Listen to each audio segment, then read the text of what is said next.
Assalamu alaikum, my dear students. My name is Salman Riaz. Today we will discuss the working of von Neumann architecture.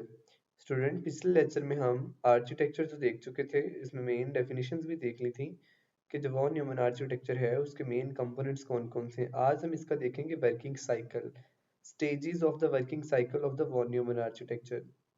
The von Neumann architecture uses four essential stages to carry out instructions. Instructions को perform करने के लिए चार लाजमी जो stages हैं वो Neumann architecture की। अब आपकी इस बुक में देंगे सबसे पहली स्टेज जो है वो है फैचिंग। The CPU retrieves an instruction from the computers memory. First of all, बहुत सारे बच्चे नहीं जानते कि रिट्रीव का मतलब क्या होता है। रिट्रीव का मतलब ये होता है कि वो इंफॉर्मेशन, वो इंस्ट्रक्शंस, वो इनपुट जो आपके कंप्यूटर की मेमोरी में स्टोर है और जब आपको ज़रूरत पड़ती है तो उसको दोबारा निकाल कर लाने को रिट्रीव बोलते हैं। तो आपका सीपीयू इंस्ट्रक्शन को जब रिट्रीव करता है कंप्यूटर की मेमोरी से, उस प्रोसेस को बोलते हैं फैचिंग। The CPU retrieves an instruction from the computer memory. This instruction specifies the operation to be executed by the CPU. ये इंस्ट्रक्शन स्पेसिफाई करती है कि CPU ने कौन सा ऑपरेशन परफॉर्म करना है और इसमें कंप्राइजिंग कंपोनेंट कौन कौन से हैं कि फैचिंग के दौरान आपका कंप्यूटर में कौन कौन से कंपोनेंट यूज हो रहे होते हैं। फर्स्ट वन है मेमोरी, जहां वो इंस्ट्रक्शन स्टोर है। फिर उसके बाद है CPU सेंट्रल प्रोसेसिंग यूनिट। फिर आपका आता है प्रोग्राम काउंटर। फिर आता है इंस्ट्रक्शन रजिस्टर। अब इंस्ट्रक्शन रजिस्टर जो है, इसमें टेम्पोरली जो आपका इंस्ट्रक्शन है वो स्टोर होती हैं, ठीक है। अब इसमें होता क्या है, the program in counter store the memory address to the next instruction. जो प्रोग्राम काउंटर है वो मेमोरी एड्रेस को स्टोर करता है अगली इंस्ट्रक्शन के लिए। The instruction at that location is retrieved. वो इंस्ट्रक्शन जिस लोकेशन पर रिट्रीव की गई होती है और उसको प्लेस कर देता है इंस्ट्रक्शन रजिस्टर के अंदर। ये आपका सारा काम है फैचिंग का। उसके बाद आता है डिकोडिंग। अब आपको पता है जो आपके पास दो यूनिट होते हैं, एक अर्थमेटिक लॉजिक यूनिट होता है और एक आपका कंट्रोल यूनिट होता है।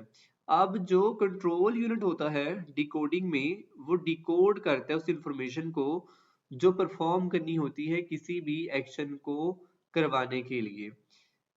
डेफिनेशन इसमें ये है डिकोडिंग की, in order to determine the necessary action the control unit decodes the instruction. जो आपका कंट्रोल यूनिट होगा वो इंस्ट्रक्शन को डी कोड करेगा। तो इसमें कंपोनेंट जो है वो डिकोडिंग में कंट्रोल यूनिट ही होता है। अब इसमें काम किस तरह से ये करता है, दस control unit decodes the operation code of the instruction. जो ऑपरेशन कोड होगा किसी भी इंस्ट्रक्शंस का, किसी भी प्रोग्राम का, उसको डिकोड करेगा और determines the required procedure and data needed for execution. और देखेगा कि कौन सा डाटा और कौन कौन सा प्रोसीजर इस काम को करने के लिए चाहिए। उसके बाद आ जाता है execution.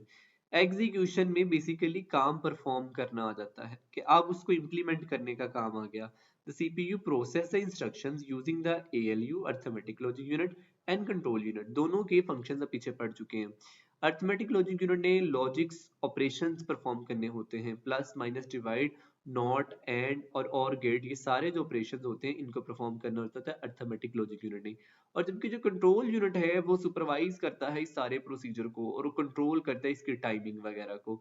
CPU process instruction when the instruction involve the computation. जब कंप्यूटेशन उसमें होगी, प्लस माइनस डिवाइड मल्टीप्लाई और लॉजिक ऑपरेशंस होंगे, तो अर्थमेटिक लॉजिक यूनिट इसको एग्जीक्यूट करेगा। Any data transfer task are managed by the CU।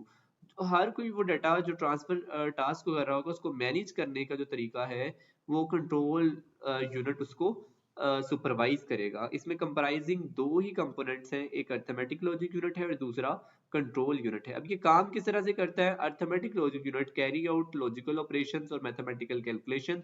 जैसे 2 + 2 4 है तो ये आपका अर्थमेटिक लॉजिक यूनिट परफॉर्म करेगा। और जो कंट्रोल यूनिट है वो हैंडल करेगा डाटा ट्रांसमिशंस को, डाटा ट्रांसमिट कैसे करना है बिटवीन डिफरेंट कंपोनेंट्स में। उसके बाद जब ये सारा कुछ हो गया, अब आउटपुट मिल गया, जो आउटकम मिला है अब उसको स्टोर करने की बारी आ जाएगी। The outcome is return to memory और send to an output device. Output device पे या भेज दिया जाएगा या उसको मेमोरी में स्टोर कर लिया जाएगा। The outcome of the computation is either returned to memory or sent to an output device। या उसको मेमोरी में स्टोर कर दिया जाएगा या वो आउटपुट डिवाइस पे भेज दिया जाएगा। कंप्राइजिंग दो कंपोनेंट है कि मेमोरी है या आउटपुट डिवाइस है। अब होता क्या है इसमें, the outcome is either stored in a designated memory location, या ये होगा कि जो आपका आउटकम है, जो आपका आउटपुट है, वो मेमोरी की लोकेशन में जो डिजाइन की गई है, डेजिग्नेटेड है, वहां पर स्टोर हो जाएगा फॉर लेटर यूज, ताकि आप उसको बाद में इस्तेमाल कर सको। और send to an output device, या उसको आउटपुट डिवाइस पर भेज दिया जाएगा to show the result to the user, ताकि यूजर उसका नतीजा देख सके जो उसने इंस्ट्रक्शन दी थी। अब इसको टेबल की शक्ल में भी देख लीजिए। फर्स्ट वन फैचिंग है। फैचिंग में आप इंस्ट्रक्शन को रिट्रीव करते हो मेमोरी से। चार प्राइमरी कंपोनेंट इसमें यूज होते हैं, मेमोरी, सीपीयू, पीसी और आईआर। उसमें उसके बाद डिकोड। डिकोड क्या करेगा, जो कंट्रोल यूनिट है वो इंटरप्रेट करेगा इंस्ट्रक्शंस को, इसमें की कंपोनेंट कंट्रोल यूनिट होता है। और एग्जीक्यूशन में ये होता है कि अर्थमेटिक लॉजिक यूनिट और कंट्रोल यूनिट दोनों मिलकर इंस्ट्रक्शन को प्रोसेस करते हैं। और स्टोरिंग में फिर जब ये सारा कुछ हो जाएगा, प्रोसेसिंग हो जाएगी, इंप्लीमेंटेशन हो जाएगी, अब उसके बाद स्टोर का काम, या रिजल्ट को सेव कर लिया जाएगा, या उसको आउटपुट डिवाइस के ऊपर डिस्प्ले कर दिया जाएगा। की कंपोनेंट इसमें जो यूज हो रहे होंगे, या मेमोरी है या आउटपुट डिवाइस है। Student I hope so it's a crystal clear now. Next, अब इसके कुछ इंपॉर्टेंट क्वेश्चंस हैं, शॉर्ट क्वेश्चंस जो आ सकते हैं। प्राइमरी कंपोनेंट कौन कौन से von न्यूमन आर्किटेक्चर के, चारों के नाम बताएं, उनको ब्रीफली एक्सप्लेन कर दें। Arithmetic logic unit control unit में डिफरेंस कर दें। Briefly 4 stages of von Neumann architecture को एक्सप्लेन कर दें, उनके नेम बता दें। सिस्टम बस क्या है, इसकी 3 टाइप्स बता दें, और ये इनका काम क्या है। ये कुछ इंपॉर्टेंट क्वेश्चंस हैं जो आ सकते हैं पेपर में।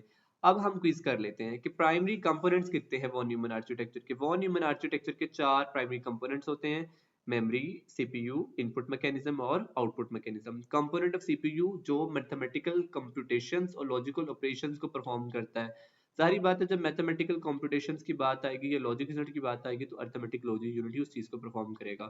थर्ड एमसीक्यू है कि von Neumann architecture working cycle में कौन सी स्टेज इंटरप्रेट करती है ऑपरेशन कोड को। तो ऑपरेशन कोड को इंटरप्रिटेशन जो है वो डी कोडिंग कर रहा होता है। उसके बाद system bus maintains data destination. Data destination, जब भी डेस्टिनेशन की बात आएगी, मंजिल की बात आएगी, तो फिर एड्रेस बस इसको कर रही होगी।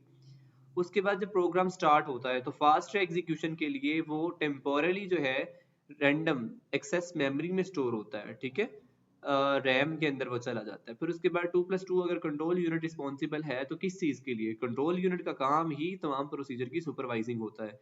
उसके बाद आ जाता है करेक्ट ऑर्डर कौन सा है वॉन न्यूमन वर्किंग साइकिल का। सबसे पहले फैचिंग होती है, फिर उसके बाद डिकोडिंग होती है, फिर एग्जीक्यूशन होती है, फिर उसको स्टोर कर लिया जाता है। Student, I hope so you have the clear understanding of this topic. If you have any question, feel free to make it in the comment section below. Inshallah, I'll be there to answer your question. Meet you in the next video. Okay, Allah Hafiz.